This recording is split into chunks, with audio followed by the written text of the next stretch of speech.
duol hudawag kang Kristo, which is kaning pulong sa tinuod lang ang tanan ni duol kang Kristo Jesus tungod na sa kabubuton sa Amahan. Nya sa may kabubuton sa Amahan, mataw ka pag-usab. Dili kayo mahimo kang Kristohanon, mga lagad ka, mupalo ka kang Kristo, kundi ang tanan mga kabubuton sa Amahan nga gituman ni Jesus Christ ang gisugo sa Amahan, mao ning kinahanglan mataw ka sa kabubuton sa Amahan.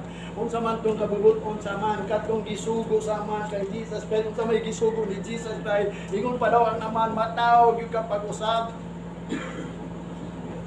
Kay ngano man mo na ang meaning nga kanang gihatag gyud sa Amahan kaniya kang Kristo Jesus, iyan ang banhawon sa uling adlaw. Mo na may pagkabanhaw. Mo na atong paningkamutan gayud. Mo na sa chapter 11 ingon pa diri sa John verse 21 hangtod sa 26. Then said Martha unto Jesus, Lord, if thou hast been here, my brother had not died.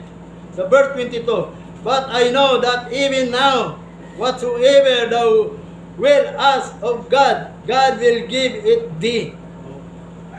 Matod pa niya dinhi sa verse 23, Jesus said unto her, thy brother shall rise again. Matod pa dinhi ni Martha sa verse 21, nga gisulat dinhi ni John kaysa diha nga nahitabo nga diin mao kaning history ni Lazaro ba, kato si Lazaro ba nga namatay. Sa tinuod lang kung imo ning basahon ang pulong sa Ginoo diri sa chapter 11, may tungod di kang Lazaro nga namatay